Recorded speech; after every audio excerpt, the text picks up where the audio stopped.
Dear IIT JEE aspirants, इस D and F block elements के video lecture में उन सभी इंपॉर्टेंट पॉइंट्स को मैंने कवर किया है जो आपके जेईई मेंस के लिए इंपॉर्टेंट है। तो सबसे पहले मैं बात करूंगा डी ब्लॉक एलिमेंट्स के बारे में। तो dear students, d block elements को 4 सीरीज में पीरियोडिक टेबल के अंदर रखा गया है। फर्स्ट सीरीज जिसमें 3D फिल होता है स्कैंडियम से जिंक तक, सेकंड एट्रियम से कैडमियम, थर्ड लैंथेनम और हैफनियम से लेकर मरकरी तक, एंड जो फोर्थ सीरीज होगी वो एक्टिनियम और फिर रदरफोर्डियम से लेकर कॉपरनीशियम तक। ओके, क्योंकि स्टूडेंट्स लैंथेनम के बाद सीरियम से लुटेशियम तक लैंथेनाइट्स आएंगे, एक्टिनियम के बाद 14 एलिमेंट्स थोरियम से लॉरेंशियम तक एक्टिनोइड्स आएंगे। लैंथेनोइड्स में 4f ऑर्बिटल्स फिल होगा, वहीं पर एक्टिनोइड्स में 5f ऑर्बिटल्स जनरली फिल्ड होते हैं। ओके, अब स्टूडेंट सबसे पहले हम बात करते हैं इनके कुछ जनरल प्रॉपर्टीज के बारे में, ठीक है ना। तो पहले बात करते हैं स्टूडेंट इनके मेटालिक रेडियाई के बारे में बात करते हैं। तो इस फर्स्ट ट्रांजिशन सीरीज में 3D ऑर्बिटल्स ग्रेजुअली फिल होते हैं, जिससे ओवरऑल जेड इफेक्टिव बढ़ता है। इन जनरल क्या होगा, साइज डिक्रीज होगा विथ सम इरेगुलरिटीज, ठीक है ना। मैं इनके साइजेस यहां पे स्टूडेंट लिखता हूं, जैसे स्कैंडियम का जो मेटालिक रेडियस आता है 164 picometer, 147 picometer, 135 picometer and 129 picometer हो गया क्रोमियम का। यानी स्कैंडियम से लेके क्रोमियम तक साइज डिक्रीज करता है। मैग्नीज का साइज बढ़ जाता है because of stable electronic configuration. फिर आयरन का साइज आएगा 126 picometre, cobalt 125 picometre, nickel 125 picometre, copper 128 picometre and zinc 137 picometre. तो because of stable electronic configuration of manganese, metallic bond बनाने की टेंडेंसी कम है, मेटालिक बॉन्ड वीक होगा और इसीलिए यहां पर साइज बढ़ जाता है। ओके, तो सबसे लार्ज साइज किसका हुआ, स्कैंडियम का। अब हम डाइपॉजिटिव केटायन के बारे में बात करेंगे स्टूडेंट्स। स्मॉलेस्ट डाइपॉजिटिव केटायन आएगा निकल। निकल स्मॉलेस्ट डाइपॉजिटिव केटायन निकल होगा। ट्राइपॉजिटिव में सबसे बड़ा साइज होगा स्कैंडियम 3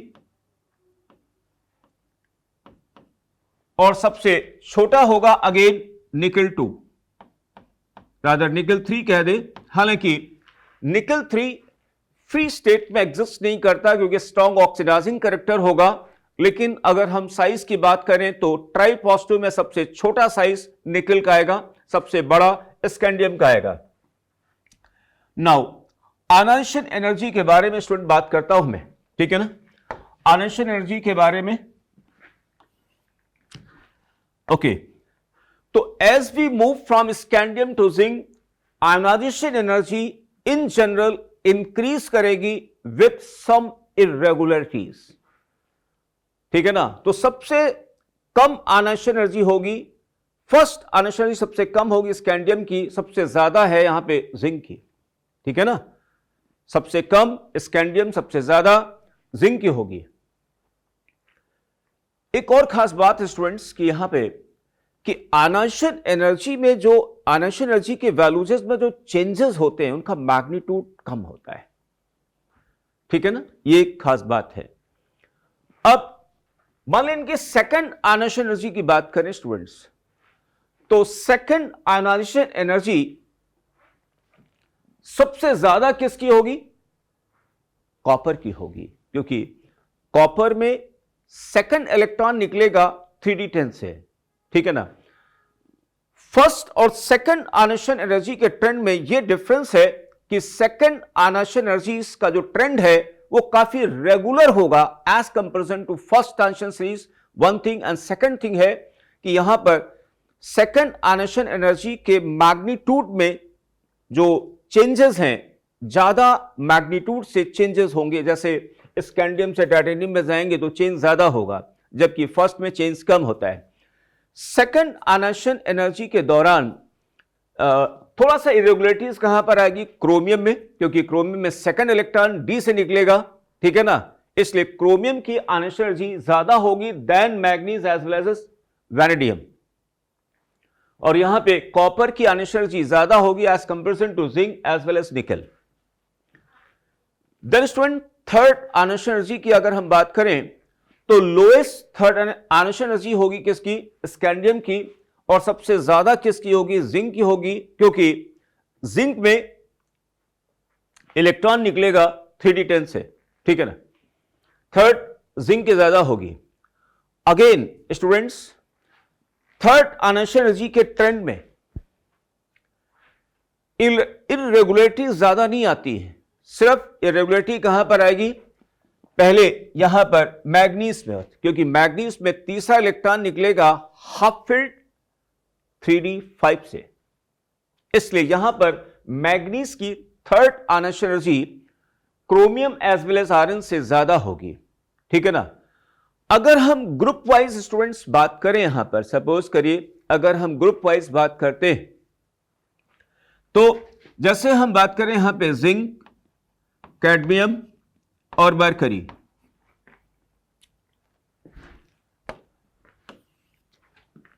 ओके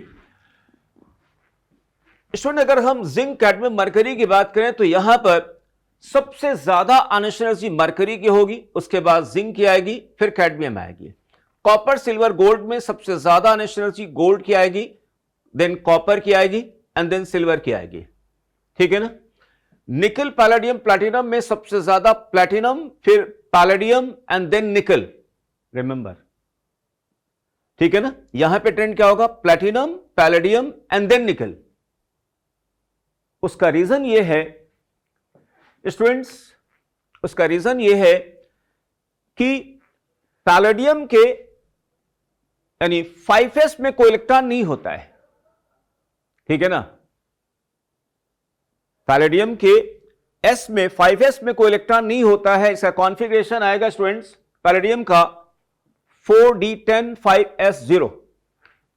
यहीं पर एक चीज और आपको बता दें कि पूरे जो डी ब्लॉक मेटल्स है ना, सभी डी ब्लॉक मेटल के आउटर सेल में यानी अल्टीमेट शेल के s ऑर्बिटल में या तो एक या दो इलेक्ट्रॉन होते हैं, लेकिन पैलेडियम एक अकेला ऐसा एलिमेंट है, ऐसा मेटल है जिसके अल्टीमेट शेल या आउटर शेल के s में कोई भी इलेक्ट्रॉन नहीं होता है। यानी इसका कॉन्फ़िगरेशन आएगा यहां पे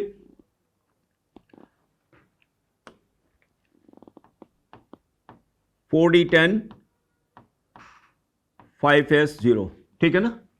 ऐसे यहां पे स्टूडेंट कोबाल्ट, रोडियम, इरिडियम में इरिडियम की आयनेशन एनर्जी ज्यादा होगी, देन कोबाल्ट, देन रोडियम। लेकिन स्कैंडियम, इट्रियम, लैंथेनम में स्टूडेंट्स यहां से स्कैंडियम से लेके लैंथेनम, एक्टिनियम तक आयनेशन एनर्जी क्या होगी? डिक्रीज होगी। स्कैंडियम की ज्यादा होगी, इट्रियम की क्या होगी? कम होगी, लैंथेनम की और कम होगी एंड एक्टिनियम की और कम होगी। लेकिन इसके बाद ऐसा नहीं आता है। इसका रीजन आप लोग जानते होंगे, due to the introduction of what? Lanthanide and actinides.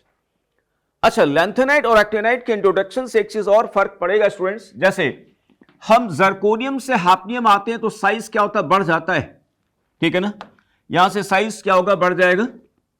लेकिन जर्कोनियम और हैफ्नियम का साइज क्या होता है? सेम रहता है। हालांकि इसका साइज है 160 पिकोमीटर और इसका साइज है 159 picometre. It is due to what? Introduction of lanthanides, और लैंथेनाइट के कारण लैंथेनाइट कॉन्ट्रैक्शन हुआ। तो लैंथेनाइट कॉन्ट्रैक्शन के कारण जर्कोनियम हैफ्नियम के साइजेस बराबर हैं almost, niobium tantalum exactly same है, मॉलिब्डेनम वुल्फ्रम एग्जैक्टली सेम है, यानी फर्स्ट और सेकंड ट्रांजिशन सीरीज के साइजेस के बीच डिफरेंस ज्यादा है, वहीं पर सेकंड और थर्ड ट्रांजिशन सीरीज के रेस्पेक्टिव ग्रुप के एटम, मेटालिक एटम के बीच जो साइजेस में डिफरेंस है वो क्या होगा, कम आएगा। ठीक है ना, इसका ध्यान रखना है स्टूडेंट्स।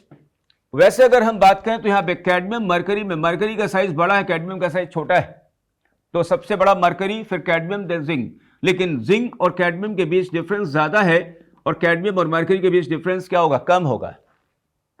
ओके, सिमिलरली स्टूडेंट ऐसा भी होता है, देखिए जब हम एक्टिनियम के बाद एक्टिनॉइड्स फिल होते हैं, यानी 5f ऑर्बिटल्स फिल होते हैं, तो यहां एक्टिनॉइड कॉन्ट्रैक्शन आता है और अंतर एक्टिनॉइड कॉन्ट्रैक्शन के कारण भी जानते हो क्या होता है यहां पे कि ये जो थर्ड है और ये थर्ड और फोर्थ ट्रांजिशन सीरीज के बीच में डिफरेंसेस बहुत ज्यादा नहीं आते, लेकिन चूंकि रदरफोर्डियम से लेके कॉपरनीशियम के बीच जो एलिमेंट्स हैं वो ज्यादातर सिंथेटिक हैं, उनके हाफ लाइफ बहुत कम है, तो इनके वेल नोन डाटास नहीं है, इसलिए हम लोग इसके बारे में बहुत ज्यादा बात नहीं करते।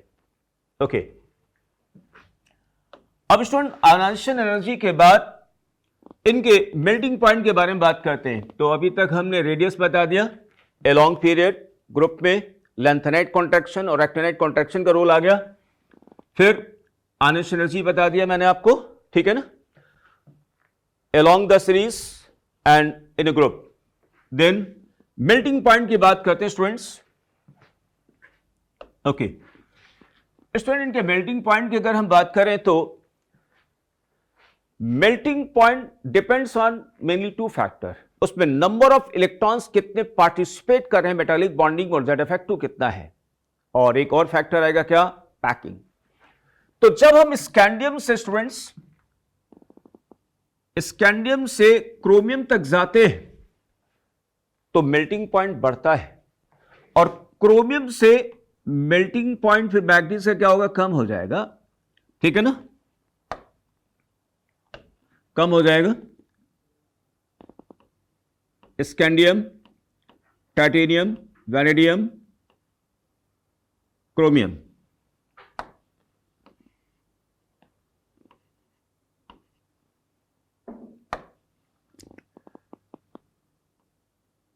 Scandium, titanium, vanadium, chromium.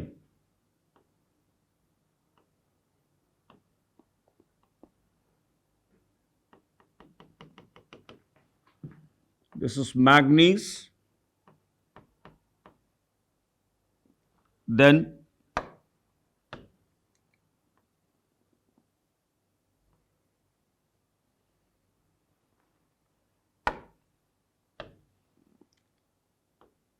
Iron, cobalt, निकल। आयरन, कोबाल्ट, निकल, यानी इन तीनों के मेल्टिंग पॉइंट ऑलमोस्ट सेम है। ठीक है ना, एग्जैक्टली सेम नहीं है। ये मैग्नीज आ गया, देन यहां पे कॉपर आएगा और यहां पे जिंक आएगा। ठीक है ना, ओके। फिर यानी फर्स्ट ट्रांजिशन सीरीज में सबसे हाईएस्ट मेल्टिंग पॉइंट क्रोमियम का, लोएस्ट जिंक का है। सेकेंड ट्रांजिशन सीरीज में सबसे ज्यादा जो मेल्टिंग पॉइंट आएगा मॉलिब्डेनम का आएगा, यानी क्रोमियम के ग्रुप वाले का ही आएगा, एंड लोएस्ट कैडमियम का आएगा। थर्ड ट्रांजिशन सीरीज में सबसे ज्यादा मेल्टिंग पॉइंट आएगा वुल्फ्रम का आएगा, सबसे लोएस्ट किसका आएगा, मरकरी का आएगा। और पूरे तीन सीरीज में सबसे लोएस्ट मेल्टिंग पॉइंट यहां पर किसका आएगा, मरकरी का आएगा, जिसका मेल्टिंग पॉइंट है -39 डिग्री सी। वहीं पर स्टूडेंट आपको बता दें कॉपर नीशियम CN जैसा सिंबल है, एटॉमिक नंबर 112 है, इसका भी मेल्टिंग पॉइंट काफी कम होगा। ठीक, अगर हम ग्रुप की बात करें स्टूडेंट्स, अगर हम ग्रुप की बात करें तो स्टूडेंट्स इन जनरल जैसे क्रोमियम, मॉलिब्डेनम, वुल्फ्रम में सबसे ज्यादा मेल्टिंग पॉइंट किसका होगा, वुल्फ्रम, उससे कम किसका होगा, मॉलिब्डेनम, उससे कम किसका होगा, क्रोमियम का। तो in general in A D block melting point increase because of number of electron तो सेम है लेकिन Z इफेक्टिव बढ़ रहा है, जिसके कारण स्ट्रेंथ ऑफ मेटालिक बॉन्डिंग क्या होगी, बढ़ेगी। ठीक है ना। इन जनरल मैंने बात बोली, लेकिन जैसे मान लिया जिंक, कैडमियम, मरकरी की बात करें तो कैडमियम का ज्यादा होगा, उससे कम जिंक आएगा, सबसे कम यहां पे मरकरी आएगा। ठीक है ना। तो इन जनरल मैंने ट्रेंड बोला है। ठीक, इसमें आपके लिए ये वाला पार्ट अच्छा है कि वुल्फ्रेम का ज्यादा होगा, then molybdenum and then chromium. Okay, then students melting point के बाद हम बात करते हैं एंथैल्पी ऑफ एटमाइजेशन। तो फर्स्ट ट्रांजिशन सीरीज में सबसे ज्यादा एंथैल्पी ऑफ एटमाइजेशन आता है वैनेडियम का। ठीक है ना, वैनेडियम का सबसे ज्यादा आएगा एंथैल्पी ऑफ एटमाइजेशन, सबसे ज्यादा आएगा vanadium, highest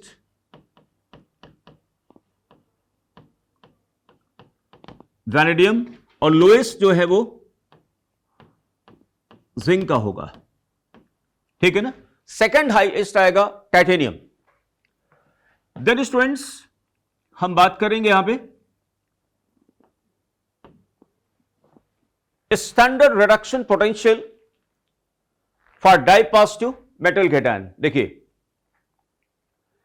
scandium +3 oxidation state ही शो करता है, +2 नहीं शो करता है, इसलिए स्टूडेंट्स स्कैंडियम के लिए यह वैल्यू वेल नोन नहीं है। ठीक है ना। लेकिन अगर हम टाइटेनियम से जिंक तक जाएं, टाइटेनियम से जब हम जिंक तक जाते हैं तो इन सभी मेटल्स की डाई पॉजिटिव केटायन के लिए एसआरपी वैल्यू सबकी नेगेटिव है एक्सेप्ट कॉपर। इसका मतलब यह हुआ कि सभी मेटल हाइड्रोजन से ज्यादा इलेक्ट्रोपॉजिटिव हैं, hence they will liberate hydrogen gas on reacting with non oxidising acid except copper. ठीक है ना। कॉपर का प्लस आता है +0.34 वोल्ट। ठीक, एक तो बात। एक और खास बात जानते हो इनके साथ में क्या है कि जब हम टाइटेनियम से जिंक तक जाते हैं तो इनकी जो एसआरपी वैल्यू है ना वो टुवर्ड्स पॉजिटिव होती जाती है। हालांकि नेगेटिव तो है लेकिन नेगेटिव में टुवर्ड्स पॉजिटिव होती जाती है। इसका रीजन जाता है कि when we move towards zinc, ionization energies का जो सम है, फर्स्ट 2 आयनाइजेशन एनर्जीज का जो सम है वो क्या होगा, बढ़ता जाता है। लेकिन एक बात बताएं आपको, 3 ऐसे मेटल्स हैं जिनकी एसआरपी वैल्यू एक्सपेक्टेड से ज्यादा नेगेटिव है, जिनमें पहला आता है मैग्नीज, दूसरा है निकल और तीसरा यहां पर आता है जिंक। इन तीनों के बारे में मैं आपको रीजन बता देता हूं। मैग्नीज और जिंक का मोर नेगेटिव होने का रीजन है उनका stable electronic configuration 3d5 and 3d10। वहीं पर निकल का मोर नेगेटिव होने का कारण बेसिकली क्या है, हायर हाइड्रेशन एनर्जी। यानी फर्स्ट ट्रांजिशन सीरीज में सबसे हाईएस्ट हाइड्रेशन एनर्जी स्टूडेंट होती है निकल और कॉपर की, -1 किलोजूल पर मोल सबसे ज्यादा होती इन्हीं की। ठीक है ना। अब हम ट्राइपॉजिटिव के बारे में बात करें स्टूडेंट्स, तो ट्राइपॉजिटिव टू डाइपॉजिटिव स्टूडेंट्स, इसमें एक बड़ा अच्छा पॉइंट है जो मैं आपको बताना चाहूंगा।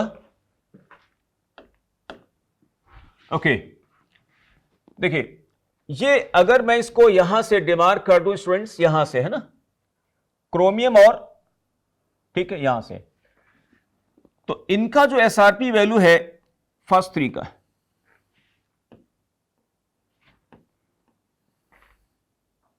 यहां तक कोबाल्ट तक, ठीक है ना। यानी क्रोमियम, स्कैंडियम से लेके क्रोमियम तक, स्कैंडियम से लेके क्रोमियम तक इनकी जो वैल्यूज है बेसिकली नेगेटिव आती है। नेगेटिव का मतलब ये ट्राई पॉजिटिव में ज्यादा स्टेबल है और इनकी बेसिकली क्या आ जाती है, पॉजिटिव आ जाती है। इनकी पॉजिटिव आती है, इसका मतलब क्या हुआ, ये ट्राई पॉजिटिव में ऑक्सीडाइजिंग कैरेक्टर शो करेंगे इसलिए रिड्यूस होंगे 2 में, और ये वाले 2 में रिड्यूसिंग कैरेक्टर शो करेंगे। ठीक है ना। हालांकि आपको बता दें इसमें निकल, कॉपर और जिंक के डाटा नोन नहीं है, लेकिन ये एक्वस मीडियम में निकल 3, कॉपर 3 एंड जिंक 3 एग्जिस्ट नहीं करते हैं because of very strong oxidizing power. ठीक है ना। मैं बात कर रहा हूं इस समय पॉजिटिव में, जैसे इसकी वैल्यू अगर हम कोबाल्ट की वैल्यू देखें तो कोबाल्ट की सबसे ज्यादा वैल्यू आती है प्लस 1.97 वोल्ट, ठीक है ना। और इसके बाद आयरन की आती है प्लस 0.77 वोल्ट, इनको याद रखिएगा, पूछे गए हैं। मैग्नीज का आता है प्लस 1.57 वोल्ट, ठीक है ना। इसका मतलब यह हुआ कि मैग्नीज 3, आयरन 3, कोबाल्ट 3 में स्ट्रॉन्ग ऑक्सीडाइजिंग कैरेक्टर है, लेकिन सबसे ज्यादा किस में होगा? Cobalt, then manganese and then iron. अगर जिंक 3 बना दे तो बहुत स्ट्रॉन्ग ऑक्सीडाइजिंग पावर होगी उसमें, ठीक है ना। इसका एक बहुत अच्छा स्टूडेंट यूज ये है, आपको बता दें, यूज ये है कि क्रोमियम 2, जैसे मान ली यहां पे बात करें M2+ हमने ले लिया, M2+ aqueous state, N+H+, H+, they will liberate, ये बदल जाएगा किसमें? N3+ aqueous, N+ hydrogen gas liberate होगी, ओके। यानी जहां पर M2+ कौन कौन हो सकता है यहां पे? टाइटेनियम 2+, क्रोमियम 2+, वैनेडियम 2+, ठीक है ना।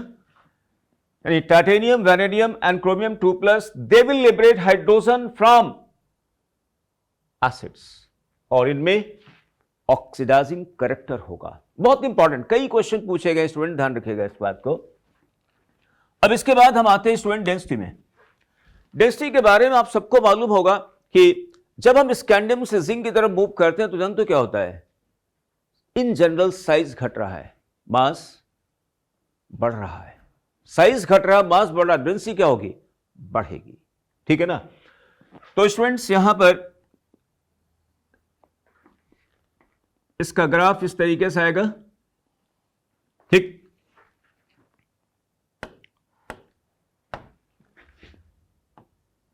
Scandium, titanium, vanadium, chromium, manganese, iron, cobalt, निकल, कॉपर एंड जिंक, ठीक है ना। तो निकल और कॉपर दोनों की डेंसिटी बराबर है। स्कैंडियम से लेकर निकल तक डेंसिटी बढ़ती है, स्कैंडियम से लेकर निकल तक डेंसिटी बढ़ती है, निकल कॉपर की डेंसिटी सेम रहती है। जिंक की डेंसिटी कम आएगी, जिंक की डेंसिटी वैनेडियम और क्रोमियम के बीच में होती है, इसका मैग्नीट्यूड। तो ये स्टूडेंट्स था इसके बारे में। देखिए मैंने सभी पॉइंट्स डिस्कस कर लिए यहां पे। डेंसिटी हो गया। देन नेक्स्ट स्टूडेंट्स पॉइंट पर आते हैं हम लोग, ऑक्सीडेशन स्टेट्स। जो स्टूडेंट्स स्कैंडियम सिर्फ एंड सिर्फ +3 ऑक्सीडेशन स्टेट शो करता है, +2 नहीं शो करता। +2 में स्ट्रॉन्ग रिड्यूसिंग कैरेक्टर होगा। स्कैंडियम को छोड़कर बाकी जितने सभी मेटल हैं, they can all exhibit the +2 oxidation state in aqueous medium.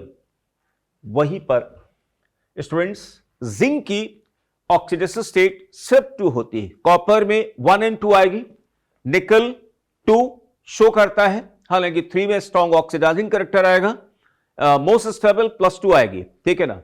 तो मैक्सिमम जो मेटल्स हैं they exhibit +2 oxidation state, and the second जो मोस्ट कॉमन होगी ऑक्सीडेशन स्टेट क्या हुई? +3 होगी। लेकिन जब हम स्कैंडियम से मैग्नीज तक आते हैं स्टूडेंट्स, तो यहां पर क्या होगा? ऑक्सीडेशन स्टेट बढ़ती, +2, +3, +4, +5, +6, +7, ठीक है ना। +2, +3, +4, +5 एंड +6, ठीक। तो on moving from scandium to manganese, oxidation state increases till +7, उसके बाद यहां से डिक्रीज करती है, और इन सब की ऑक्सीडेशन स्टेट 2 और 3 रहती है, जिनमें मोस्ट स्टेबल कौन सी होगी? +2 ऑक्सीडेशन स्टेट स्टेबल आती है, okay. Next thing students, scandium से लेके मैग्नीज तक, ठीक है ना, इनके जो ऑक्साइड्स हैं, यानी फर्स्ट ट्रांजिशन सीरीज मेटल के जो ऑक्साइड्स हैं, उनमें स्कैंडियम से लेकर मैग्नीज तक के जो ऑक्साइड्स हैं, उन ऑक्साइड्स में मेटल अपने ग्रुप की ऑक्सीडेशन स्टेट को रिप्रेजेंट करता है। जैसे स्कैंडियम का फॉर्मूला क्या होगा? अगर स्कैंडियम का ऑक्साइड बना है तो यहां पर क्या हो गया स्टूडेंट्स? देखिए, स्कैंडियम 2O3 यानी group number 3, TiO2 group number 4, V2O5 group number 5, CrO3 group number 6, Mn2O7 group number 7। यानी ये मेटल अपने ऑक्साइड्स में अपने ग्रुप की मैक्सिमम ऑक्सीडेशन स्टेट शो करते हैं अप टू मैग्नीज। एक ये खास बात है। नेक्स्ट थिंग स्टूडेंट्स,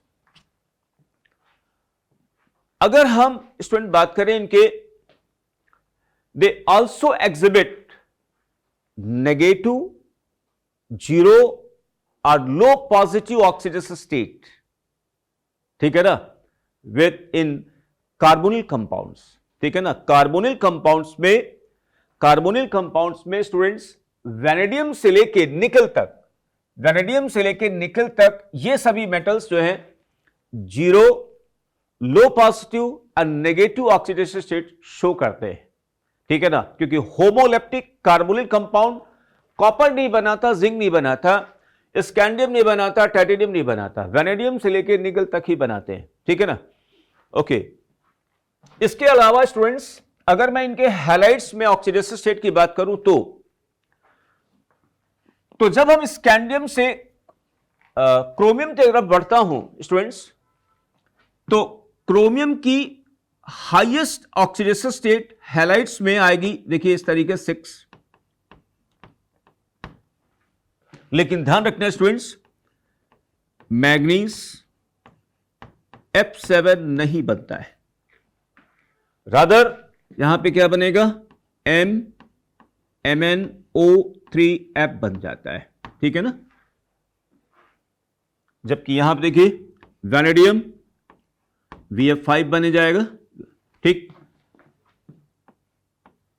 TiX4 लिख सकते हैं यहां पर, और कॉमन तरीके से लिख सकें TiX4, जहां पर X क्या क्या हो सकता है? फ्लोरीन, क्लोरीन, ब्रोमीन हो सकते हैं, ठीक है ना। अच्छा, actually higher oxidation state oxide में इसलिए बनता है क्योंकि एक ऑक्सीजन एटम की कोवेलेंसी होती है 2, तो नंबर ऑफ ऑक्सीजन कम होंगे, क्राउडिंग कम आएगी। लेकिन अगर हम हैलोजन लेते हैं तो सेम कोऑर्डिनेशन नंबर के लिए नंबर ऑफ हैलोजन ज्यादा हो जाते हैं, ठीक है ना। जैसे हम CrF6 की बात करें तो यहां पर कोऑर्डिनेशन नंबर 6 है, अगर हम ऑक्सीजन लेंगे तो सिर्फ ऑक्सीजन 3 आएंगे, फ्लोरीन 6 आ रहे हैं, तो 6 फ्लोरीन आने पर क्या होगा? एंगल कम हो जाएगा ना, ठीक है ना। इसलिए यहां पर हैलाइड्स बनते हैं। उसके अलावा एक बात और ध्यान रखना है स्टूडेंट्स कि कॉपर +2 फॉर्म में अगर जब भी कभी हम इसकी रिएक्शन हम I- के साथ कराएंगे, ठीक है ना, तो यहां पर क्या होगा? रेडॉक्स रिएक्शन हो जाता है। अकॉर्डिंग टू NCERT Cu2I2 बनता है, N+I2, है ना। जेईई मेंस में कई बार ऐसा क्वेश्चन ही आया है, इसमें एक बार ध्यान रखिएगा, जब क्यूप्रिक आयन एक्वस मीडियम में I- के साथ रिएक्शन करते हैं तो यहां पे रेडॉक्स रिएक्शन होती, हालांकि क्यूप्रस आयोडाइड बनता है, लेकिन ये क्यूप्रस आयोडाइड बेसिकली उसमें NCERT में Cu2I2 लिखा गया है, इसलिए, और इसी पर मार्क्स भी मिलते हैं, तो ये PPT के फॉर्म में आएगा, व्हाइट आएगा। और आपको बता दें students, cupric iodide and cupric bromide exist नहीं करता है, फेरिक आयोडाइड एग्जिस्ट नहीं करेगा, ठीक है ना, फेरिक आयोडाइड एग्जिस्ट नहीं करेगा। FeI3 doesn't exist because Cu2I2 नहीं एग्जिस्ट करेगा, CuBr2 एग्जिस्ट नहीं करेगा, जबकि वहीं पर CuCl2 एग्जिस्ट करेगा, क्योंकि इनमें क्या रेडॉक्स रिएक्शन हो जाती है। साथ ही साथ स्टूडेंट्स एक और बड़ा अच्छा केस है, जैसे VCl5 है, VCl5 इजिली हाइड्रोलाइज हो जाता है इवन मॉइस्चर्स के साथ, और बन जाएगा क्या? VOCl3 बन जाएगा, ठीक है ना, VOCl3 बन जाता है स्टूडेंट्स। देन स्टूडेंट्स इसके बारे में स्टूडेंट हमने डिस्कस कर दिया अभी, stability of higher oxidation states. ठीक, तो हैलाइड्स में हायर ऑक्सीडेशन स्टेट की स्टेबिलिटी का रीजन क्या होगा? क्योंकि हायर ऑक्सीडेशन स्टेट्स में जो हैलाइड्स बनेंगे वो कोवेलेंट होंगे, और ऐसे कंपाउंड की स्टेबिलिटी के पीछे रीजन क्या होगा? Higher bond energies. वहीं पर जो लोअर ऑक्सीडेशन स्टेट के हैलाइड होंगे उनके स्टेबिलिटी के पीछे रीजन क्या होगा? Lattice energy. जैसे CrF6 की स्टेबिलिटी के पीछे रीजन क्या होगा? Higher bond enthalpies. वहीं पर कोबाल्ट फ्लोराइड की स्टेबिलिटी के पीछे रीजन क्या होगा? हायर लैटिस एनर्जी, क्योंकि ये आयनिक कंपाउंड है, इक्विवेलेंट कंपाउंड है। Okay, then students next, magnetic properties. Student first transition series में हम स्पिन ओनली मैग्नेटिक मोमेंट निकालते हैं, क्योंकि देखिए इलेक्ट्रॉन में दो मोशन होते हैं, स्पिन एंड ऑर्बिट मोशन, लेकिन magnetism due to orbit motion is quenched, उसको कंसीडर नहीं करते बिकॉज ऑफ लेस वैल्यू। तो स्पिन मोशन के कारण ही मैग्नेटिक मोमेंट को हम मेजर करते हैं। तो यहां पे स्पिन ओनली मैग्नेटिक मोमेंट निकालते हैं, जिसको सभी लोग जानते हैं कि स्पिन ओनली मैग्नेटिक मोमेंट की वैल्यू आ जाएगी क्या? Square root of n times n+2 bm Bohr magneton हो जाएगा। ठीक है ना? जैसे एक इलेक्ट्रॉन अनपेयर्ड है तो 1.72 है, तो 2.83 है तो 3.894 है, तो 4.95 अनपेयर्ड है तो 5.9 bm और so on। लेकिन एक बात इसमें पूछा गया जी मीन्स में भी कि अगर 3D ऑर्बिटल्स में कोई अनपेयर्ड नहीं है इलेक्ट्रॉन तो क्या होगा? मैग्नेटिक मोमेंट 0 आएगा। ठीक है ना? अगर कोई पेयर्ड इलेक्ट्रॉन है और अनपेयर्ड भी है, रिमेंबर इलेक्ट्रॉन पेयर्ड भी है और अनपेयर्ड भी है, तो स्पिन ओनली मैग्नेटिक मोमेंट से जो हम वैल्यू निकालेंगे उसकी वैल्यू क्या होगी? कम होगी, ऑब्जर्व्ड वैल्यू ज्यादा होगी। जैसे मैं आपको एग्जांपल बताता हूं, मान लीजिए मैग्नीज 2 की बात करें तो मैग्नीज 2 प्लस में क्या हो गया? 3d5, और 3d5 का मतलब यहां पे 5 अनपेक्टान है, कोई पेयर्ड नहीं है, और इसलिए इसका थ्योरेटिकल आएगा 5.9 bm आएगा। ठीक है ना? 5.9 bm आ जाएगा। इसका ऑब्जर्व भी ऐसे आएगा, थ्योरेटिकल ऑब्जर्व सेम है। लेकिन अगर हम कोबाल्ट 2 की बात करें, कोबाल्ट 2 3d7, तो इसका जो थ्योरेटिकल वैल्यू आएगी म्यूफैक्टू जो थ्योरेटिकल होगी, और म्यूफैक्टू जो ऑब्जर्व वैल्यू होगी, ऑब्जर्व ज्यादा होगी थ्योरेटिकल कम होगी। जानते हो क्या? थ्योरेटिकल वैल्यू आएगी इसकी 3.89 bm और ऑब्जर्व इससे ज्यादा आएगी, यानी जिन मेटल केटान्स में पेयर्ड इलेक्ट्रॉन हैं उनकी ऑब्जर्व वैल्यू थ्योरेटिकल से ज्यादा आएगी। क्लियर? इस बात का ध्यान रखिएगा। Then students catalytic property, d block metals exhibit catalytic property. इसके पीछे रीजन क्या है?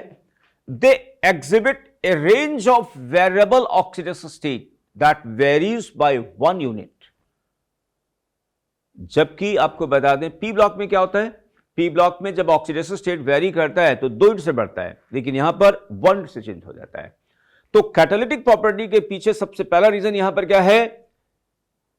They exhibit a range of variable oxidation state that varies by 1 unit, number 1। Number 2, they can easily form surface complex, क्योंकि complex formation ability better है, range of oxidation state है, तो reacting substances के साथ किसी न किसी ऑक्सीडेशन स्टेट के साथ क्या होगा? ये सरफेस कॉम्प्लेक्स बना लेते हैं, जिसके कारण एक्टिवेशन एनर्जी क्या होगी? कम हो जाती है। ये इनका मेन रीजन है। ठीक है ना? तो ऑक्सीडेशन स्टेट पे बात करेंगे, सरफेस कॉम्प्लेक्स बना पे बात करेंगे, और उसके कारण क्या होगा, एक्टिवेशन एनर्जी कम हो जाती है।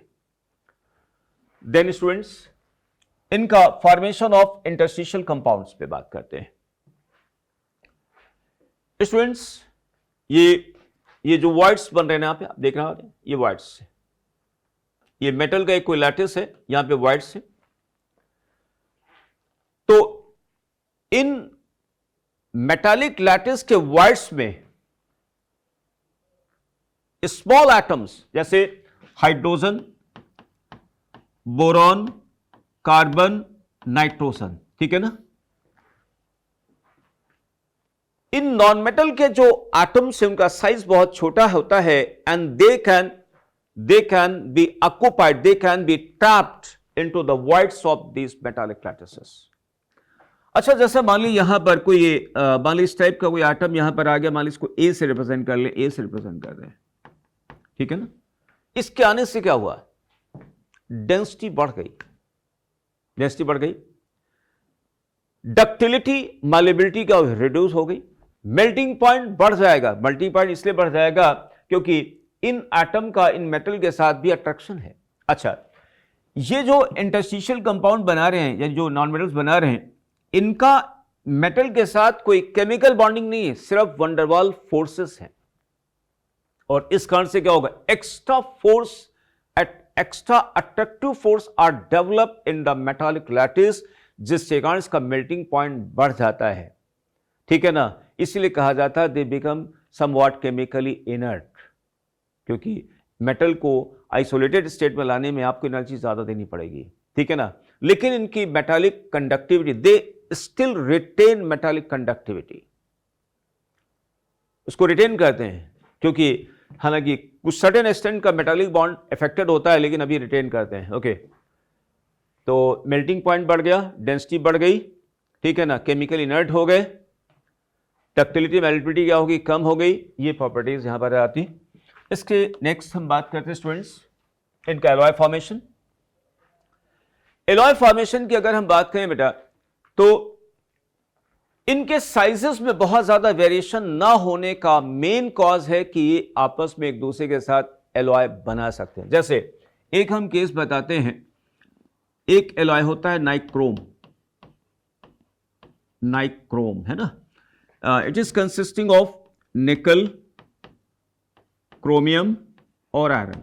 निकल का साइज आता है 125 पिकोमीटर, निकल का साइज है मेटालिक साइज 125 पिकोमीटर, क्रोमियम का है 129 पिकोमीटर, आयरन का है 126 पिकोमीटर। आप देख पा रहे होंगे इनके साइजेस लगभग क्या है, very close, and they can, इन सभी के आटम आपस में आसानी से मिक्सअप हो सकते हैं, ये मेन कॉज है। देन फॉर्मेशन ऑफ ऑक्सीकेटायन एक बहुत अच्छा केस है स्टूडेंट्स। वो एम्फोट्रिक मेटल ऑक्साइड्स जिनमें मेटल की ऑक्सीडेशन स्टेट 4 या 4 से ज्यादा है, ऐसे मेटल ऑक्साइड्स जब एसिड के साथ रिएक्शन करेंगे तो ऑक्सीकेटायन बनाएंगे, और जब एल्कली के साथ रिएक्शन कराएंगे तो यहां पर ऑक्सी एनायन बनाते हैं। जैसे एक एग्जांपल हम लेते हैं स्टूडेंट्स, मान लिया हमने V2O5 ले लिया, तो V2O5 is actually what, amphoteric. Amphoteric में टुवर्ड्स एसिडिक कैरेक्टर है। मान ली इसकी रिएक्शन हम H2SO4 के साथ कराते हैं, ठीक है ना, तो ये बन जाएगा क्या, VO2 प्लस और सल्फेट बन गया यहां पे, इस पे 2 माइनस एंड ट्वाइस, इसकी oxidation state 5, oxidation state maintain रखा है। लेकिन अगर हम इसकी रिएक्शन सोडियम हाइड्रोक्साइड के साथ कराते हैं तो यहां पर बन जाएगा स्टूडेंट्स वैनेडीट, VO4 और Na3, सोडियम वैनेडीट, ऑक्सीडेशन स्टेट 5। ऐसे यहां पर V2O4 भी कर सकता है। V2O4 से ऑक्सीकेटायन क्या बनेगा, VO2 प्लस, ठीक है ना। ऐसे हम टाइटेनियम से बना सकते हैं, टाइटेनियम का ऑक्सीकेटायन क्या बनेगा, TiO2 plus and 4 when it reacts with acid। लेकिन वहीं पर स्टूडेंट्स अगर हम इसको, ठीक है ना, ओके, तो V2O4 and TiO2 basically they are amphoteric, when react with acid VO2 plus TiO2 plus बनाते हैं। Okay, then next student D block elements में एक कंपाउंड है पोटेशियम डाइक्रोमेट, इसकी प्रिपरेशन के बारे में बात करते हैं स्टूडेंट्स। तो potassium dichromate basically compound of chromium है, ठीक है ना, और क्रोमियम का जो मेन ओर है क्या है, क्रोमाइट। क्रोमाइट है जिसमें आयरन +2 स्टेट में है, क्रोमियम +3 स्टेट में है। तो आयरन क्रोमाइट को हम लोग हीट करते हैं सोडियम कार्बोनेट के साथ in the presence of atmospheric air,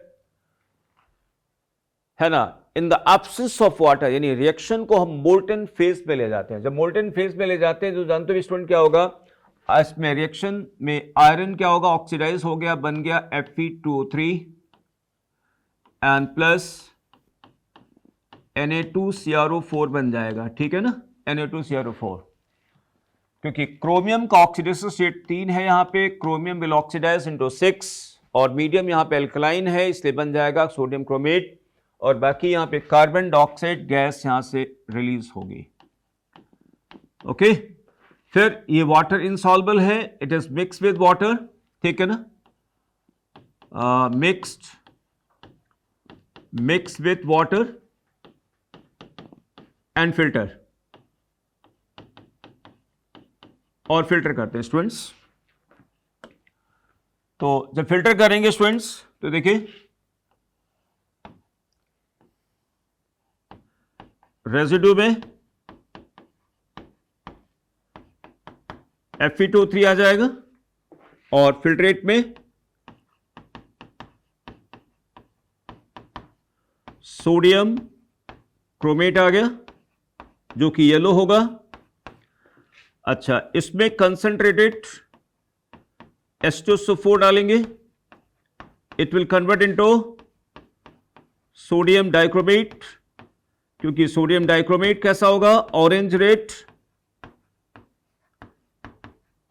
red होगा, ठीक है ना, यानी अल्कलाइन में जब pH 6 या 6 से ज्यादा होगा तो क्रोमेट, और जब pH 6 से कम हो जाएगा तो डाइक्रोमेट। इसको फिर हम क्रिस्टलाइज करवाएंगे, क्रिस्टलाइजेशन कराया, सोडियम डाइक्रोमेट डाइहाइड्रेट बन गया, और फिर इसको कंसंट्रेटेड KCl सॉल्यूशन के साथ जब ट्रीट कराते तो बन जाता है K2Cr2O7, क्योंकि पोटेशियम डाइक्रोमेट का सॉल्युबिलिटी कम है as comparison to what sodium dichromate, ठीक है ना, sodium dichromate is more soluble than potassium dichromate. तो हम वॉल्यूमेट्रिक के लिए पोटेशियम डाइक्रोमेट लेते हैं क्योंकि यहां पे वाटर क्रिस्टलाइजेशन नहीं है, ज्यादातर इसको हम सोडियम क्रोमेट को हम लेते हैं ऑर्गेनिक रिएक्शंस में ज्यादा लेते हैं। ये ऑरेंज रेड हो गया। ओके, देन स्टूडेंट्स इसकी प्रॉपर्टीज। तो स्टूडेंट सबसे पहले बात करते हैं क्रोमेट जो है वो बेरियम के आयन के साथ, बेरियम आयन के साथ और लेड आयन के साथ येलो कलर का पीपीटी बनाते हैं, बेरियम क्रोमेट, लेड क्रोमेट, ठीक है ना। Barium chromate is soluble in dilute HCl, lead chromate is soluble in nitric acid, ठीक। बेरियम क्रोमेट और लेड क्रोमेट एसिटिक एसिड में सॉल्युबल नहीं होते, ऐसे ही स्टांसियम क्रोमेट एसिटिक एसिड में डिसॉल्व हो जाता है, साथ ही साथ डाइल्यूट HCl में भी डिसॉल्व हो जाएगा। अब हम बात करेंगे डाइक्रोमेट की ऑक्सीडाइजिंग प्रॉपर्टी। पोटेशियम डाइक्रोमेट का SRP वैल्यू है +1.33 in acidic medium. Dichromate alkaline medium में कोई भी ऑक्सीडाइजिंग कैरेक्टर नहीं शो करता है, सिर्फ एसिडिक में शो करता है। ओके, तो dichromate can oxidise I- into I2, sulphide into sulphate, ferrous into ferric, 2 से 3% जब हाइड्रोजन पेरोक्साइड लेते हैं स्टूडेंट तो बनता है यहां पे CrO5। CrO5 यहां पर क्या होगा, डीप ब्लू कलर का कंपाउंड होगा, डीप ब्लू कलर का कंपाउंड होगा। एसिडिक मीडियम में स्टूडेंट्स यहां पर इंट्रामॉलिक्यूलर रेडॉक्स एक्शन होगा, क्रोमियम 3+ पे बदल जाएगा with copious evolution of oxygen, ठीक है ना। तो पहले डीप ब्लू बना, फिर एसिडिक के रहते क्रोमियम 3 में बदल जाएगा यानी ग्रीन हो जाएगा, चेंज क्या आया? Dichromate orange red, deep blue, green with revolution of oxygen. लेकिन अगर इसी में ऑर्गेनिक बेस जैसे पेरिडीन,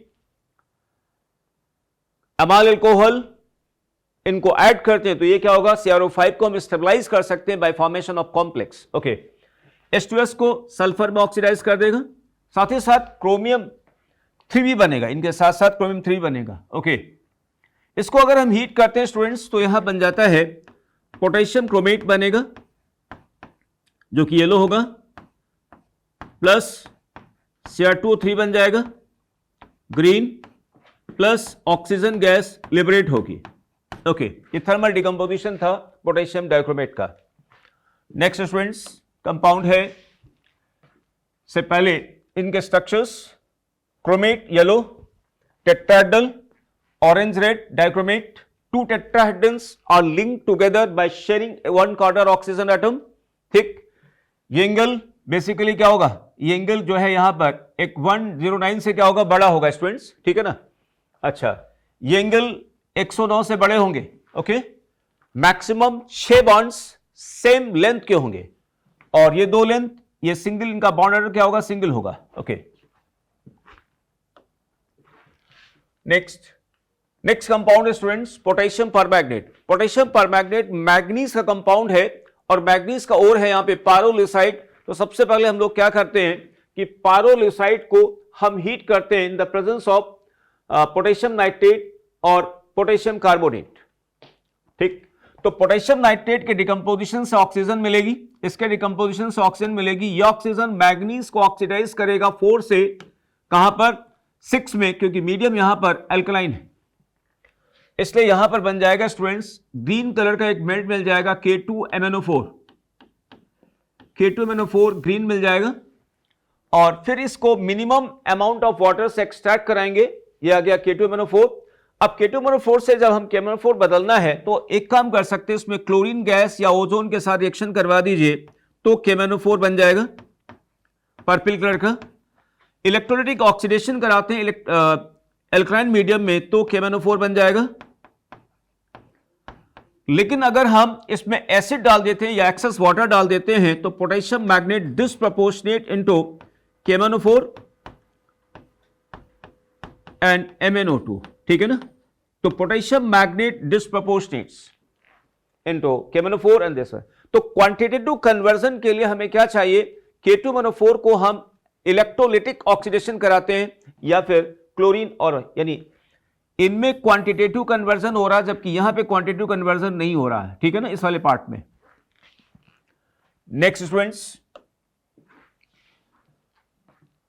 इससे पहले एक और स्टूडेंट बता सकते हैं हम आपको, लेबोरेटरी में बनाने के लिए, लेबोरेटरी में परमैग्नेट को बनाने के लिए हम लोग क्या करते हैं? मैग्नीज 2 आयन को ऑक्सीडाइज करते हैं एसिडिक मीडियम में।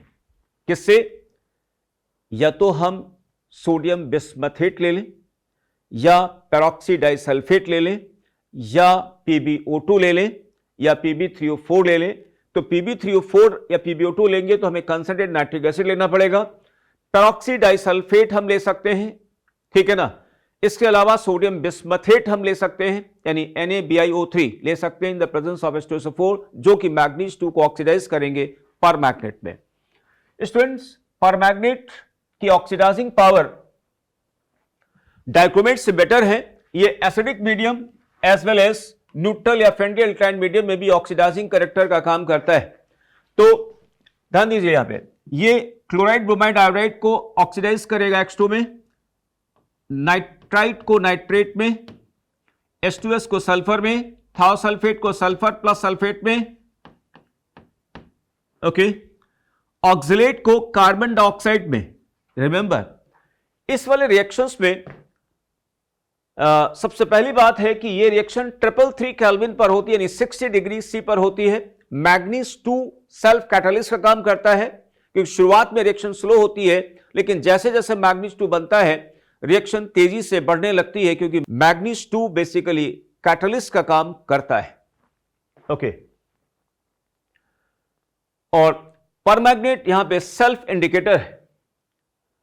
लेकिन स्टूडेंट्स परमैग्नेट न्यूट्रल या फेंटली अल्कलाइन मीडियम में आई माइनस को ऑक्सीडाइज करता है आयोडेट में, आयोडेट में ऑक्सीडाइज करता है, वेरी इंपॉर्टेंट पार्ट। थाओसल्फेट को सल्फेट में ऑक्सीडाइज करता है।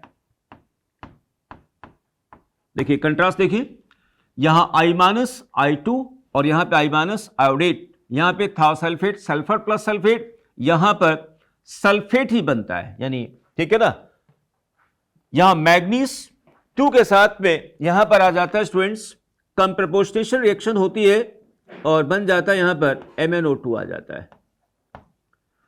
कैटलिस्ट यहां पे जिंक सल्फेट ZnO यूज होगा। Okay,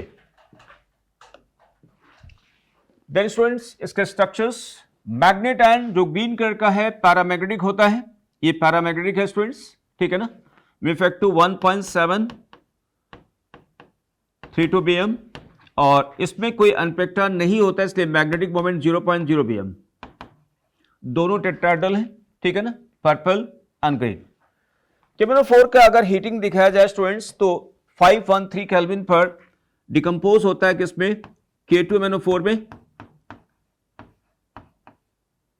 plus MnO2 and plus oxygen में कन्वर्ट होता है, ठीक है ना, K2MnO4 MnO2 प्लस ऑक्सीजन में। ओके, देन स्टूडेंट्स अब हम बात करेंगे एफ ब्लॉक एलिमेंट्स।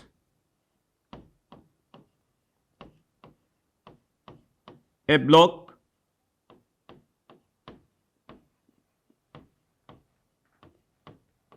एलिमेंट्स पर, ओके, और इसमें सबसे पहले हम बात करेंगे लैंथेनाइड्स पर।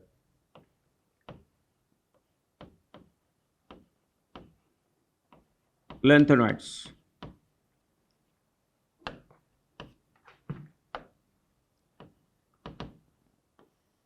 ओके, इसमें लैंथेनाइड का एक पहले हम लोग सीरीज लिख देते हैं, है ना, cerium, praseodymium, neodymium, promethium, samarium, europium, gadolinium, terbium, dysprosium, holmium, erbium, thulium, ytterbium and lutetium, ठीक है ना। तो स्टूडेंट इन एलिमेंट्स में सबसे पहली बात कॉन्फ़िगरेशन की बात करते हैं स्टूडेंट्स। इन सभी एलिमेंट्स में 4f ऑर्बिटल्स ग्रेजुअली फिल्ड होते हैं फ्रॉम सीरियम से ल्यूटेशियम तक, ठीक है ना। सभी में 6s2 कॉन्फ़िगरेशन, 6s2 सभी में कॉन्फ़िगरेशन रहेगा, राइट, फ्रॉम सीरियम से ल्यूटेशियम तक। लेकिन 3 ऐसे एलिमेंट्स हैं जिनके स्टूडेंट्स, ठीक है ना, 5d में एक इलेक्ट्रॉन आता है। देखिए यहां पर आएगा, अगर मैं सीरियम का कॉन्फ़िगरेशन लिखूं तो यहां पर आएगा ज़ीनॉन 4f1 5d1 6s2, दूसरा यहां पे gadolinium xenon 4f7 5d1 6s2, और अगला यहां पर students xenon 4f14 5d1 6s2, ठीक है ना। इसके अलावा किसी भी लैंथेनाइड्स में स्टूडेंट्स डी में इलेक्ट्रॉन्स नहीं होते। तो सबसे पहली बात होगी कॉन्फ़िगरेशन की। उसके बाद आगे हम बात करते हैं स्टूडेंट्स इनके साइज के बारे में बात करते हैं।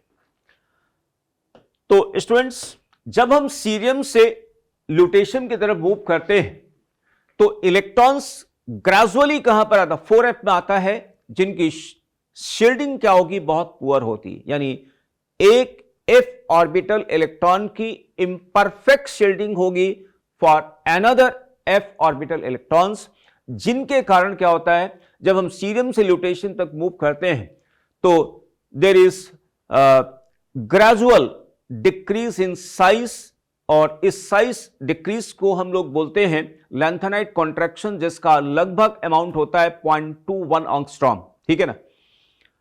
लेकिन यहां पर कुछ इरेगुलरिटीज आती हैं। इरेगुलरिटीज में आपको बता दें, इनमें सबसे बड़ा साइज जानते हो किसका होता है? सबसे ज्यादा मेटालिक साइज बड़ा होता है यूरोपियम का, यानी यूरोपियम का जो साइज है स्टूडेंट सबसे बड़ा होगा। इसके बाद आएगा लैंथेनम, लैंथेनम के बाद आएगा सीरियम, और सीरियम के बाद बाकी दूसरे मेटल्स आएंगे। याद रखना, सबसे बड़ा साइज किसका होगा? Europium, and then lanthanum, then cerium. दो ऐसे पेयर हैं जिनके साइजेस सेम होते हैं, एक है नियोडाइमियम एंड प्रोमेथियम। इन दोनों के साइजेस एग्जैक्टली सेम है। साथ ही साथ समेरियम और गैडोलिनियम, इन दोनों के साइजेस एग्जैक्टली सेम है। लेकिन वहीं पर अगर हम ट्राइपॉजिटिव केटायन की बात करें तो सीरियम से लेकर ल्यूटेशियम तक साइज बिना किसी एक्सेप्शन के क्या हो रहा? साइज डिक्रीज होता जाता है, ठीक है ना, डिक्रीज होता है। ओके, तो यहां पे साइज डिक्रीज होगा ट्राइपॉजिटिव। अब बात करते हैं स्टूडेंट्स ऑक्सीडेशन स्टेट की बात करते हैं। तो सीरियम +4 ऑक्सीडेशन स्टेट शो करता है, लेकिन सीरियम में ऑक्सीडाइजिंग कैरेक्टर होता है। आप देखिए, cerium E0, cerium 4+ cerium 3+ is equal to +1.74 volt, यानी सीरियम 4 ऑक्सीडाइजिंग कैरेक्टर शो करता है। तो ऑक्सीडाइजिंग कैरेक्टर शो करेगा, यानी stable oxidation state aqueous medium में कौन हुई? +3। तो सीरियम से लेकर ल्यूटेशियम तक स्टूडेंट सभी लैंथेनॉइड्स की एक्वस मीडियम में स्टेबल ऑक्सीडेशन स्टेट है +3। तो जो +4 शो करते हैं उनमें ऑक्सीडाइजिंग कैरेक्टर होगा, जो +2 शो करेंगे उनमें रिड्यूसिंग कैरेक्टर होगा। जैसे ऑक्सीडाइजिंग कैरेक्टर कौन कौन शो करेंगे? ऑक्सीडाइजिंग कैरेक्टर कौन कौन शो कर सकता है? जैसे सीरियम, प्रासोडाइमियम, नियोडाइमियम, टर्बियम, डिस्प्रोशियम, ठीक है ना। ये ऑक्सीडाइजिंग, क्योंकि इनमें +4 ऑक्सीडेशन स्टेट शो होता है, तो ये ऑक्सीडाइजिंग शो करेंगे। वहीं पर रिड्यूसिंग कैरेक्टर कौन शो करेगा? रिड्यूसिंग कैरेक्टर जिनमें ऑक्सीडेशन स्टेट 2 आएगा, यानी यूरोपियम, समेरियम, ठीक है ना, YB, एटर्बियम। यानी 4 वाले 3 में आएंगे, 2 वाले 3 में जाएंगे। इसका मतलब 4 वालों में ऑक्सीडाइजिंग और 2 वाले में रिड्यूसिंग, स्टेबल, +3। एक और बड़ा इंपॉर्टेंट क्वेश्चन आया हुआ स्टूडेंट्स, एक्वस मीडियम में +2 ऑक्सीडेशन स्टेट सबसे ज्यादा जानते हो किसकी स्टेबल होती है? यूरोपियम की। यूरोपियम की सबसे ज्यादा स्टेबल होगा एक्वस मीडियम में, यूरोपियम। उसके बाद आएगा YB, और ये बात बनती कहां पे? स्टैंडर्ड रिडक्शन पोटेंशियल के बेसिस पर, क्योंकि ट्राइपॉजिटिव टू डाइपॉजिटिव यूरोपियम के लिए आती वैल्यू है ज्यादा पॉजिटिव होती है, यानी डेल्टा ज्यादा नेगेटिव हो जाएगा। ओके स्टूडेंट्स, इसके बाद हम बात करते हैं इनके जनरल कैरेक्टरिस्टिक पर। लैंथेनाइट्स और white silvery soft metals which rapidly tarnish on exposure to air, ठीक है ना, व्हाइट सिल्वरी मेटल्स हैं, ठीक है। इनकी डेंसिटी जब हम जैसे जैसे एटॉमिक नंबर बढ़ता जाता है, डेंसिटी क्या होगी? बढ़ती जाती है, इनकी डेंसिटी बढ़ती जाती है, ठीक है ना। इनके मेल्टिंग पॉइंट के बारे में बात करें स्टूडेंट्स, तो इनका जो मेल्टिंग पॉइंट है वो लगभग 1000 केल्विन से 1200 केल्विन के बीच लगभग वेरी करता है। लेकिन समारियम का जो मेल्टिंग पॉइंट है वो ज्यादा होता है, 1623 केल्विन होता है। यानी समारियम का मेल्टिंग पॉइंट अपने आसपास वाले मेटल से ज्यादा होता है because of stronger strength of metallic bonding, और ठीक है ना। इसके अलावा अगर हम डेंसिटी की बात करें तो स्टूडेंट जाहिर सी बात है सबसे लोएस्ट डेंसिटी जानते हो किसकी होगी? यूरोपियम की होगी, क्योंकि यूरोपियम का साइज सबसे बड़ा है। डेंसिटी सबसे कम किसकी हुई? यूरोपियम की डेंसिटी सबसे कम हुई, यूरोपियम की डेंसिटी सबसे कम होगी, ठीक। मेल्टिंग पॉइंट के बारे में बात करें तो सैमेरियम का मेल्टिंग पॉइंट अपने आसपास वाले मेटल से ज्यादा होगा। इन जनरल इनका मेल्टिंग पॉइंट क्या होगा? 1000 से 1200 केल्विन के बीच में मिलता है, ठीक है ना। और अब हम बात करते हैं स्टूडेंट्स इनके मैग्नेटिक कैरेक्टर और कलर के बारे में बात करते हैं। तो जिस लेंथेनॉइड, जिस लेंथेनॉइड केटायन पर अनपेयर्ड इलेक्ट्रॉन अगर है तो पैरामैग्नेटिक जरूर होगा, ठीक है ना, वो पैरामैग्नेटिक जरूर होगा। अब हम बात करते हैं इनमें कलर कैसे शो करते हैं। तो जैसे स्टूडेंट्स डी ब्लॉक में होता है डी इलेक्ट्रॉनिक ट्रांजिशन, वैसे यहां पे जानते हो क्या होगा, एफ इलेक्ट्रॉनिक ट्रांजिशन होता है। इनमें से आपको बता दें कि lanthanum 3+, lanthanum, cerium, praseodymium, neodymium, promethium, samarium, europium, gadolinium, ठीक है ना, then terbium, dysprosium, holmium, erbium, thulium, ytterbium and lutetium, ठीक है ना स्टूडेंट्स। तो ये जो ट्राई पॉजिटिव है ये कलरलेस है और ये कलरलेस है, ये कलरलेस हो गए, ये सभी कलर्ड हैं एक्वस मीडियम में, और ये कलरलेस, ठीक है ना, ये कलरलेस। जो कलर प्रासोडायमियम 3+ का है वही थूलियम 3+ का है, ठीक है ना। तो ये 5 ऐसे हैं टाइप पॉजिटिव केटायन जो कि कलर नहीं शो करते, इनके अलावा बाकी सभी कलर शो करते हैं। ओके स्टूडेंट्स, अब स्टूडेंट कलर के बाद नेक्स्ट हम बात करते हैं इनमें इनकी आनाश एनर्जी। इनकी फर्स्ट आनाश एनर्जी 600 किलो जूल के आसपास होती है, जबकि सेकंड 1200 किलो जूल के आसपास होती है। यानी फर्स्ट और सेकंड आनाश एनर्जी इनकी similar to, close to calcium होती है, ठीक है ना। इनकी यानी इनकी फर्स्ट और सेकंड आनाश एनर्जी जो है वो कैल्शियम के क्लोज आती है। नेक्स्ट स्टूडेंट्स, इनका जो एसआरपी वैल्यू है E0 tri positive to metal M, ये लगभग -2.2 वोल्ट से लेकर -2.4 वोल्ट के बीच लाई करता है। जबकि यूरोपियम का जो है, यूरोपियम का स्टूडेंट्स आता है, लेकिन फॉर यूरोपियम के लाता है -2.0 वोल्ट आता है। ओके, इसका मतलब यह हुआ कि अगर इनकी एसआरपी वैल्यू माइनस में है, इसका मतलब क्या हुआ, they all are more electropositive than hydrogen, they will liberate hydrogen gas from water as well as non oxidising acid, ठीक है ना। तो अगर हम इनकी रिएक्शंस को स्टूडेंट बनाए यहां पे, जैसे इसको Ln का मतलब लेंथेनॉइड मान लें, और इस लेंथेनॉइड से अगर हम वाटर ले लें या स्टीम ले सकते हैं, तो यहां पर क्या बन जाएगा, लेंथेनाइड हाइड्रोक्साइड बन गया, and plus hydrogen gas release हो गई, ठीक है ना। नॉन ऑक्सीडाइजिंग एसिड यानी H+ के साथ बेसिकली क्या बना लेंगे, यहां पर हाइड्रोजन गैस रिलीज होगी, ठीक। इसके अलावा अगर हैलोजन के साथ रिएक्शन स्टूडेंट कराते हैं तो क्या होगा, LnX3 बन जाएगा ट्राई पॉजिटिव। अगर हम ऑक्सीजन के साथ इनकी रिएक्शन कराते हैं तो Ln2O3 बन जाएगा। सल्फर के साथ अगर रिएक्शन कराते हैं तो Ln2S3 बन जाएगा।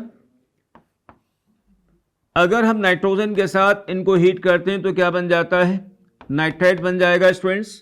अगर हम कार्बन के साथ इनको हीट करते हैं तो यहां पर इंटरस्टिशियल कार्बाइड जैसे Ln3C बन जाएगा। इसके अलावा Ln2C3 बनता कार्बाइड बन जाता है। इसके अलावा LnC2 टाइप का कार्बाइड भी बनता है। ओके स्टूडेंट, इसके अलावा इनका जो लेंथेनम हाइड्रोक्साइड बेसिकली क्या है, स्ट्रॉन्ग बेस है। लेंथेनम मेटल का एक बहुत इंपॉर्टेंट यूज जानते हो क्या है, एलॉय है जिसका नाम है मेश मेटल। देखिए ये इनका एलॉय है स्टूडेंट्स,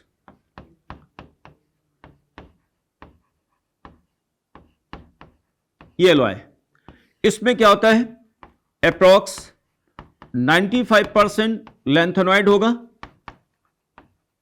लैंथेनॉइड मेटल हो गया, अप्रॉक्स 5% आयरन हो गया, एंड ट्रेसेस में स्टूडेंट क्या क्या होती है, सल्फर, कार्बन, कैल्शियम और एल्यूमिनियम होता है। ठीक है ना। इसका यूज हम लोग कहां करते हैं, प्लेट्स और पाइप्स बनाने में, लेकिन यही अगर मिक्स मेटल मैग्नीशियम बेस्ड है तो इसको यूज किया जाता है बुलेट की शेल्स बनाने में, लाइटर फ्लिंट को यूज करने में। इसके अलावा लैंथेनॉइड्स के जो ऑक्साइड्स हैं, they are used in making phosphorus, they are used as a phosphorus, यानी टेलीविजन स्क्रीन को बनाने के काम आते हैं स्पेसिफिक लैंथेनॉइड ऑक्साइड को। और मिक्स लैंथेनाइट ऑक्साइड को यूज किया जाता है पेट्रोलियम क्रैकिंग में। ठीक है ना। तो यानी मिक्स मेटल, इसके अलावा लैंथेनाइट ऑक्साइड्स को हम लोग यूज करते हैं कहां पर, पेट्रोलियम क्रैकिंग में। इसके अलावा लैंथेनाइट ऑक्साइड्स को यूज किया जाता है कहां पे, टेलीविजन स्क्रीन बनाने में एज ए फॉस्फर। स्टूडेंट इसके बाद हम शुरू करते हैं एक्टिनोइड सीरीज।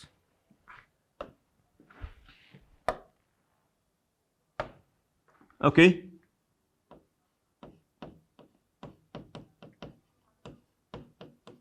Actinoid series. इस एक्टिनोइड सीरीज में students thorium, protactinium, uranium, neptunium, plutonium, americium, curium, berkelium, californium, einsteinium, fermium, mendelevium, nobelium and lawrencium. ठीक है स्टूडेंट्स, अब मैं इनकी बात करता हूं स्टूडेंट्स। इन सभी एक्टिनोइड्स में सभी में 7s2 कॉन्फ़िगरेशन, सभी they all contain 7s2 electronic configuration. ठीक है ना। ये 7th पीरियड में आते हैं। यहां पर 6d में 6 ऐसे एलिमेंट आते हैं जिनमें 6d में इलेक्ट्रॉन्स होते हैं। देखिए कौन कौन आएगा यहां पे। ये आ गया स्टूडेंट्स रेडान, और रेडान में यहां पर आ गया 5f0, 6d1, सॉरी 6d2 आएगा, 6d2 एंड 7s2। ठीक। प्रासोडाइबियम में रेडान 5f2, 6d1, 7s2। ठीक। देन यूरोपियम में radon 5f3, 6d1, 7s2। Neptunium में रेडान 5f4,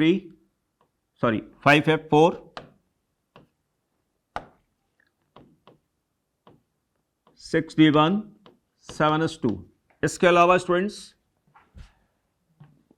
यहां पर आ जाएगा क्यूरियम में radon 5f7, 6d1, 7s2। Radon 5f14, 6d1, 7s2। यानी ये स्टूडेंट 6 ऐसे एलिमेंट्स हैं जहां में इनके 6d में इलेक्ट्रॉन्स हैं। थोरियम पहला एलिमेंट है, हालांकि इसके 5f में कोई इलेक्ट्रॉन नहीं, इसलिए कहा जाता है कि एक्टिनोइड सीरीज में थोरियम को छोड़कर प्रोटेक्टिनियम से लेकर लॉरेंशियम तक में क्या होता, 5f ऑर्बिटल्स ग्रेजुअली फिल्ड होते हैं। ठीक। अच्छा, इस कॉन्फ़िगरेशन के बाद अब हम आगे बढ़ेंगे स्टूडेंट्स। नेक्स्ट आएगा इनकी ऑक्सीडेशन स्टेट्स पर बात करते हैं। स्टूडेंट, इनकी ऑक्सीडेशन स्टेट पर अगर हम बात किया जाए तो अगेन थोरियम सीरियम की तरीके से थोरियम ऑक्सीडेशन स्टेट 4 शो करता है। इसके अलावा बाकी जितने भी actinoids they all exhibit +3 oxidation state, ठीक है ना। लेकिन स्टूडेंट थोरियम से लेकर बेसिकली जैसे अगर हम बात करें यहां पे प्लूटोनियम तक ऑक्सीडेशन स्टेट 7 रहता है। जैसे यहां पर आ गया इसकी ऑक्सीडेशन स्टेट मैक्सिमम कितना आ गया 4, यहां पर आ गया 5, यूरेनियम का आएगा 6 और इसका आएगा 7 और प्लूटोनियम का भी स्टूडेंट्स देखिए यहां पे 7 आ जाएगा, ठीक है ना। Thorium 4, प्रोटैक्टेनियम 3, 4, 5, uranium 3, 4, 5, 6, neptunium 3, 4, 5, 6, 7, plutonium again 3, 4, 5, 6, 7। यानी नेपच्यूनियम और प्लूटोनियम ये दो ऐसे हैं जिनकी मैक्सिमम ऑक्सीडेशन स्टेट 7 रहती है, सेम रहती है, ठीक है ना। उसके बाद अमेरिसियम का मैक्सिमम ऑक्सीडेशन स्टेट 6 रहेगा, 3, 4, 5, 6 तक रहेगा। और बाकी इसके बाद क्यूरियम से लेकर लॉरेंसियम तक दे ऑल्सो +3 ऑक्सीडेशन स्टेट, 3 ही रहती है अदर। अच्छा, एक और चीज स्टूडेंट बताना चाहेंगे मैं आपको कि जो ये सभी एलिमेंट रेडियो एक्टिव हैं, जिनमें से जो फर्स्ट हाफ है इनकी हाफ लाइफ ज्यादा है, ईयर्स में है, वहीं पर सेकंड हाफ वालों की हाफ लाइफ बहुत ही कम है, that varies from days two minutes. जैसे लॉरेंसियम की बेसिकली हाफ लाइफ 3 मिनट है, लॉरेंसियम की 3 मिनट है। एक और बात स्टूडेंट्स कि यहां पर एक्टिनोइड सीरीज में फर्स्ट हाफ में इतनी रेंज ऑफ ऑक्सीडेशन स्टेट क्यों मिली, उसका रीजन जान तो क्या है कि 5f, 6d एंड 7s इनकी एनर्जी लेवल में बहुत बड़ा डिफरेंसेस नहीं होते and they are not well buried into the electron cloud जैसे कि 4f में है। इसलिए 5f, 6d एंड 7s इन सभी के इलेक्ट्रॉन्स पार्टिसिपेट कर सकते हैं बॉन्ड मेकिंग में, यानी 5f इलेक्ट्रॉन आसानी से बॉन्ड मेकिंग में पार्टिसिपेट कर सकते हैं। इसीलिए यहां पर थोरियम से लेकर प्लूटोनियम तक स्टूडेंट्स ऑक्सीडेशन स्टेट क्या होती है, बढ़ती जाती है, जबकि ऐसा लैंथोनाइट में नहीं होता है। ओके, अब हम बात करते हैं स्टूडेंट्स इनका nature. They are also white silvery metals, highly reactive when they are in finely divided state, ठीक है ना। They react with boiling water and form oxide and hydride. Boiling water के साथ जब रिएक्शन करते हैं ना तो ऑक्साइड बनाते हैं और हाइड्रोक्साइड बनाते हैं। उसका रीजन ये है स्टूडेंट्स, जैसे मान लिया ये एक्टिनोइड मेटल हमने ले लिया कोई M, इसकी रिएक्शन हमने मान लिया बॉइलिंग वाटर के साथ कराई, तो बॉइलिंग वाटर के साथ कराएंगे तो क्या होगा, मेटल हाइड्रोक्साइड बन गया and plus hydrogen gas release हुई। चूंकि बॉइलिंग वाटर ही डिकम्पोज कर गया किसमें, मेटल ऑक्साइड में, एंड हाइड्रोजन बन गया। और जो अनरिएक्टिव जो मेटल होगा, जो अभी तक रिएक्ट नहीं किया होगा, वो इसके साथ रिएक्ट करके क्या होगा, हाइड्राइड बना देगा। तो ऑक्साइड एंड हाइड्राइड बनते हैं। दे react with acids, they do not react with alkalis, और नाइट्रिक एसिड के साथ लेस इफेक्टिवली रिएक्ट करते हैं, ठीक है ना, because of formation of passive layer of oxygen. इसके अलावा स्टूडेंट्स इनकी मैग्नेटिक प्रॉपर्टीज थोड़ा लैंथेनॉइड से कॉम्प्लेक्स ज्यादा है, ठीक है ना, लेकिन अगर अनपेक्ड आयन है तो मैग्नेटिक प्रॉपर्टी जरूर शो करते हैं, ठीक। इनकी आयनाइजेशन एनर्जी के बारे में अगर बात करें स्टूडेंट्स, तो इनकी आयनाइजेशन एनर्जीज लैंथेनॉइड से क्या होगी, कम होती है, ठीक है ना। जैसे हम बात करें स्टूडेंट्स क्यूरियम और गैडोलिनियम की अगर हम बात करें तो गैडोलिनियम की आंसर सी ज्यादा होगी, क्यूरियम की कम होगी। जैसे अमेरिसियम की कम होगी, यूरोपियम की ज्यादा होगी। सिमिलरली बर्केलियम की कम होगी और टर्बियम की ज्यादा होगी एंड सो ऑन। या ऐसा कह सकते हैं लॉरेंसियम की क्या होगी, कम होगी, ल्यूटेशियम की ज्यादा होगी, ठीक। थोरियम की कम होगी, सीरियम की ज्यादा होगी।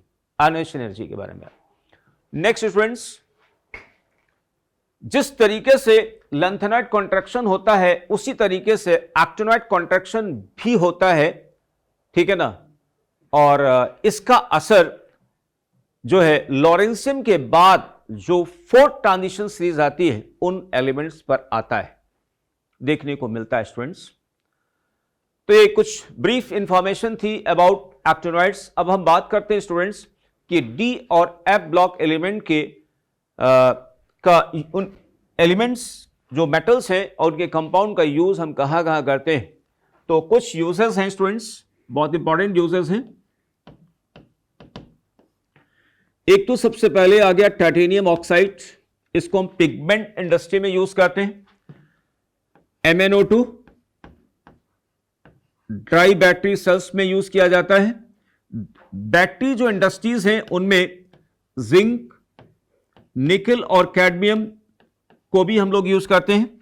निकल और कैडमियम ये भी बैटरी इंडस्ट्री में यूज होता है। जिंक भी बैटरी इंडस्ट्री में यूज होता है, बैटरी इंडस्ट्री में। इसके अलावा स्टूडेंट्स एक है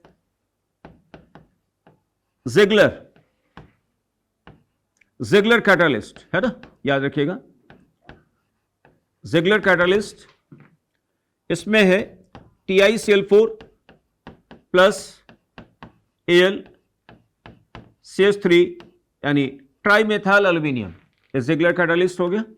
इसके अलावा स्टूडेंट एक है वैकर कैटालिस्ट, वैकर्स कैटालिस्ट।